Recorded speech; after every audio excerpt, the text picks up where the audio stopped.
Greetings and salutations, viewers. Welcome to BookExpo 2018. I am Charles from Inspire the Muse, coming to you today with another author interview. This time we are talking to Melissa from Winterwolf. Miranda. Miranda, no. It's okay. Nice to meet you. It's great to be here. Nice to meet you, and we are hoping to learn more about your upcoming book and television series. Yes, my book is it's Charles, a Marissa Romanoff story, which is Marissa Romanoff is it's the prequel to that series, and we just got we're going to be aired on Amazon Prime Video fall of 2018, and Charles is actually the backstory on where it all began and how Marissa Romanoff kind of came to be. So it's going to give those that are watching the series, they can go next fall in 2019, they can pick up the book and learn a little deeper into the story. Very cool. Could we get a little teaser, perhaps, of the overall storyline? Yeah, Charles is about he's an angelic entity in human form. And he really loves humankind, and he's noticing all the bad things that's going on, maybe decisions that mankind makes, tying in a little what actually happens around us. And then you tie in the because it is a sci-fi, it is a little dark, but there's a light solution at the end that's positive. So it does have this positive light about it. And he has to come up with a solution to, what do you call it? It's a solution to fix the world, so to speak. And how is it going to do that? And there's a lot of rogue angels involved and alternate dimensions and parallel universes. And it's the backstory, because to go a little bit learning into that, we have to kind of tease into what the series is. So when people are watching the series, they're going to see Marissa Romanoff, who's a strong female character, which is kind of much needed in today's work. A lot of people like that. And as she gets around into like her late 20s, she's noticing that she always kind of felt like she didn't belong.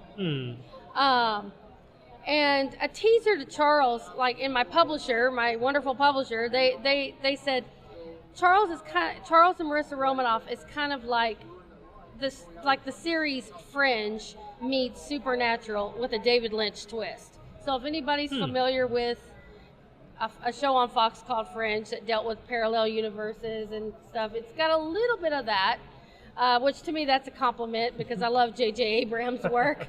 And then the Supernatural, some of the stuff in that, I hate comparisons because it's their own right, but it's got good stuff in that.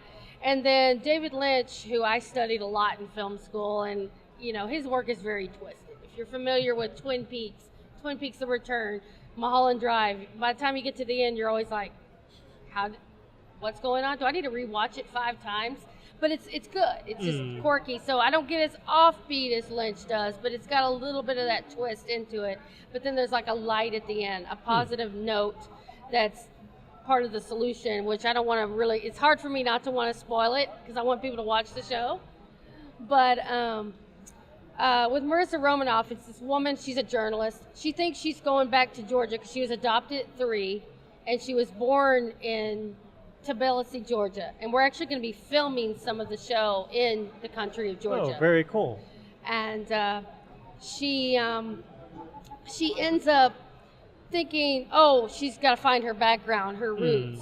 But she don't realize there's some deep, dark stuff going on. And even with her relationship, she's always held people at an arm's length. And in the show, her character, she's very strong, very determined. But then there is the love story aspect. There's the lead character, the male lead, which is Jason, and there's a secret, even a dark side to him, but it's not bad. It's just, it's going to lead you through a roller coaster, even in certain parts. You'll get to a certain episode and you're like, what? And then it goes back, because you want to keep people on the edge of the seat. But it's the story kind of moves along, and some of the people that grew up that she thought were close to, it turns out sometimes at one point she's thinking, does that mean my whole life was a lie? Or what's going on? And she don't realize, that there's parallel universes going on, because that seems far-fetched. But we also incorporated a little surprise. We have some science incorporated, and the disappearance of a real-life scientist, which I'm not going to say the name. You'll have to watch the show and read the book next year. But we incorporate a scientist and his theories and equations into the science fiction. Oh, very cool. So that way people are going, maybe this could happen. Those were elements like Fringe. Fringe was really good with that, where people actually thought, well, maybe there is an alternate, a world just like ours, but slightly different. You never know. And so you never know, exactly. And so they were really good about having the science back to science fiction, and that just kind of, and you're going to have the scientists going, no, but actually one of our series regulars and one of our executive producers of the show is an actual rocket scientist. Very cool. So we have some of that. We have some good research going, and whether they believe some or not, they can they can actually go, oh yeah, maybe. And then if you look at things like, even on Stephen Hawking's deathbed, one of the things he was discovering right before he died, you're wondering, I'm going, I guess that's for the next generation to uncover, because he was on the edge of parallel universe discovery stuff. So who knows? So we're incorporating a lot of that stuff, but it's a journey of her finding out who she is in order to truly be free, and what her end game is, which I can't say that's a surprise. Fair enough. But the Charles is the backstory. Charles is he's an angel in human form, and he took a job as an attorney, so he has access to maybe manipulate timelines and be able to make sure Marissa's protected. He's the one, that's key. And she grew up thinking he was like an uncle, because her adoptive father works in the law firm that Charles runs. Even her adoptive father doesn't know Charles is an angel. It's one of those kind of things. Surprise. And so she gets kidnapped. She gets beaten up by a henchman. Not a good day. And, a lot of different things, but it's, she really goes through a lot, but she comes out on the other side, and she's strong, and she's determined, and she does have people around her protecting her, but, there's a lot of twists, and the whole thing is the backstory is how she came to be, because it started out, my whole this all started from a short film that was in the Venice Film Festival and Berlin Film Festival in 2001. And it won Audience Choice. And it was just about a writer named Leo who became obsessed with his main character and wanted to make her real. And that concept, my process on that was just, writers are like, I love my characters. Couldn't they be my best friend? But you can't make them real unless a sacrifice. Yeah. And that short, it was him. He ends up dying in order to make her real. But in the series, it's a little bit different. We changed it because we incorporated new elements and new things. And, it's... And Charles is like, how did that happen? How do we allow something that's fictional in a imagine if the fictional world of characters, all these at BEA, all these characters, imagine if they all existed in a world just like ours, but slightly different. So that's another alternate dimension. That would be ultimate chaos. It could be. That's why portals are supposed to be closed and not allowed.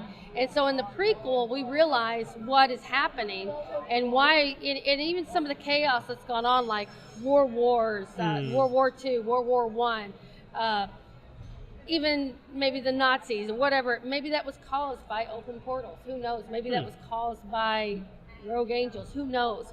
There's a lot that's going to be revealed as a teaser that's going to be revealed in Charles. So we'll have to read to find out. So you have to kind of read the backstory and to see where Marissa comes to be. Okay. Without going, because I don't want to reveal my end game. I was like, no spoilers. Fair enough. Would you be able to talk a bit about your creative process of how you brought this overall storyline to life? Yeah, absolutely. From the very beginning, I've written stories since I was young, little.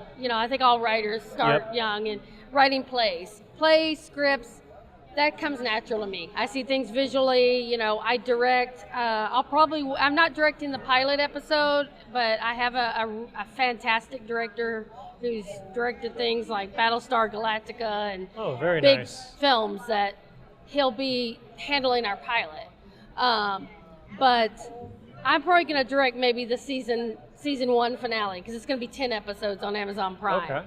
But when I came up with this story, sometimes it's just things in your life. And it was around like 99 or 2000, and I was working a lot with a cinematographer, and we were looking at things to film. And in the late 90s and early 2000s, when people would shoot on film, not digital, which, you know, I love digital too, but film is nice, it's just expensive. Yeah. I mean, imagine if you were shooting this on film and you'd have to go and develop, you know, it's a lot. And so I had all this spare film from other projects in my fridge. A lot of filmmakers did.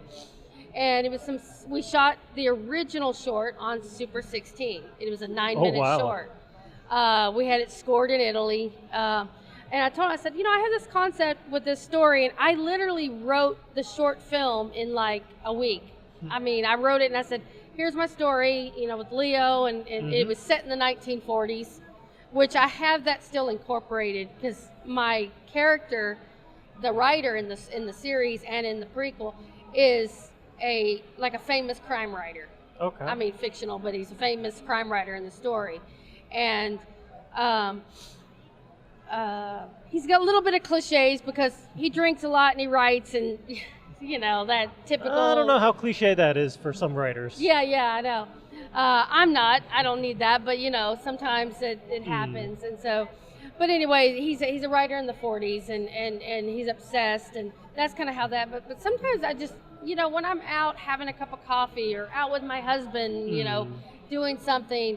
Sometimes you'll get an idea or you'll get another scene. Yep. And typically I tend to write things in like a play form or a script. Like I've done, you know, I did the 20th anniversary of my play The Flame that played in 2000. It played in a theater on Bleecker Street in New York. Oh, cool. At the same time, I was directing it in Houston, Texas, where I'm originally from. I mean, I live in Los Angeles, but I was originally from the Texas area. I'm a Texas girl, so we filmed that, and then we did the 20th anniversary last year in LA of the play, and so that one's got a movie deal. But it's like just That's awesome. Different things that come along, and you know, we got written up by the LA Times, but it was just getting out there and writing. My process is like sometimes the first little. You might write something and you're like, oh, this is terrible, but it's an idea, or maybe you can come back to it. Sometimes things start from notes, you know, and I don't really have a bona fide process, but I always sit time to do I think any writer will tell you, write a little bit each day, even if you just get some words out, you know, and then just observe around you, observe people, you know. I could be sitting here at the interview and thought, oh, a writer about this, you know. I have another script that's a psychological thriller where it's about a writer coming to New York, and she's got her little circle around her, but then two people that are in her circle start dying. One's her agent, kill your agent, but anyway, because she's being stalked, you know, and then another one and that was inspired from, a long time ago, I was working in an arts marketing office where I had to like call on people who were subscribers to the Houston Symphony. And I thought, what if someone took someone's address and what if someone took their address and they start following them, and maybe they sounded like someone they loved, and now they're like stalking them. And I thought, not that I would ever do that, but it's like it started me thinking, you're not supposed to do that, because at the end of the day, we would pack up the computer or shut it down, and then that's it. But one of it, let's say a supervisor, he hears her voice and he's in love with her, and then next thing you know, he keeps the address and finds her. That's how that story. It's kind of an interesting story, and you know, that started from that. Sometimes it's just things around me that inspires, and then I write. like this one started with having film in the fridge. I said, hey, we need to use it. I love the noir genre. That's typically what I write. This one's more like neo-noir, which is, it's not going to be in black and white noir, but I like that because there's a mystery behind it. It all just started. The prequel for this book even already has the rights optioned for the film. That's great. So after the book is out, because Sony France is our co-production partner along with Noirtainment. Okay. And I'm the showrunner and creator, so I'm head writer, and we're starting our writer's room as soon as I get back to LA. And they're producing it, and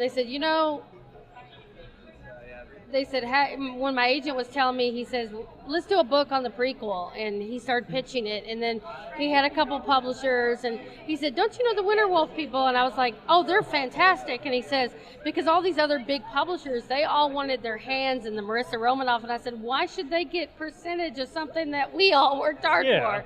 So I called, I talked to Laura and my agent, here we are, and I'm happy to be with these guys because they're just fantastic. They are good people. The whole staff, the crew, the Lauras as we call them, they're all fantastic. And now it's the editing process. But writing a book, that's my challenge. I think it's going to be a crux for me, but I know I can do it. You can do it. Thank you, because it is harder. It's just different, and this is I'm still writing Charles actually, so that's why they gave me a year to get it done. So I think when I get back, I just start writing a little every day. And I think at BookCon, I'm going to read an excerpt of it over at the Ingram booth. Cool. They're going to be. I'm going to read 90 seconds of it and of chapter 1. Okay. Because I don't really have enough that I'm comfortable, but I figured it'll be a good tease. So come out to the Ingram Sparks booth tomorrow at. And you'll see me around somewhere between noon and 2 o'clock. You'll get to hear 90 seconds of Charles. Very cool. That'll be a fun thing. For our viewers out there who are unable to make it, where can they learn more about the series and upcoming prequel book? Well, for Charles, you can definitely go to the Winter Wolf Press website, winterwolfpress.com, and scroll over to authors or upcoming titles, and they have a page up on the synopsis and the teaser and what it's about. Shows our lovely book cover, which is also co-written by, while this was my story, for the book to help me, I brought in a co-author. Okay. So Ross Gosla he's an actor. He's also a series regular in the show. Oh, cool. But he's one of the angelic entities, but you'll learn more about him when you read the book. But he's one of my co-authors on Charles. Okay. So just a little shout out to Ross for that. He couldn't be here, unfortunately, due to some production schedules. But he's off doing angel things. Yeah, it's okay. yeah. There you go. He'll like that. But you can also, if you want to learn a little bit about Marissa Romanoff, there is a website. Okay. And there is a tiny tinge to the Romanoff dynasty in the show. Really? So we don't go too much into it, but there is a tie. So all those people that are obsessed with the Romanoffs, that's worked in there too. I know a few. So I think Amazon's got another show by the creator of Mad Men called The Romanoffs. So I think that's more to fill that need. But, people were obsessed for Anastasia and found out she was killed along with the rest of them. But we don't go into that. We have our own little tinge. But there's a Marissa Romanoff website. And it's just spelled just like that, MarissaRomanoff.com. Okay. And you can actually see a teaser trailer. It's a tease, but it's like it's a little tease with some music and some titles, and it talks about the upcoming. It actually opens if you open it up on a computer. That's if you go to the Marissa Romanoff website. Noirtainment is the production company, and it's spelled just like noir, Noir, Noirtainment. So like entertainment noir mixed together.com. Okay. That has some also details on projects, and I think there's some other stuff that Noirtainment's doing that I'm doing. So, but Marissa Romanoff will probably be most of the details, and my Twitter is just Miranda Spigener at Miranda Spigener, and I think we got a live Twitter going too. So we also have a Facebook page on Marissa Romanoff and a Noirtainment page. So basically Facebook, Marissa Romanoff. Easy. That's about it. And then my Instagram is Tenacious Miranda, so you can find me there. I highly encourage our viewers to track it down and check it out. When the series comes out, view it, check it out, because it sounds awesome. When the book comes out, available for pre-order, please place in a pre-order and purchase it. And of course, afterwards, please post a review online so that it can raise the visibility of this overall series and help others find it and enjoy it. And of course, until next time, viewers, as always, go be creative. Go read a book. Go have some fun.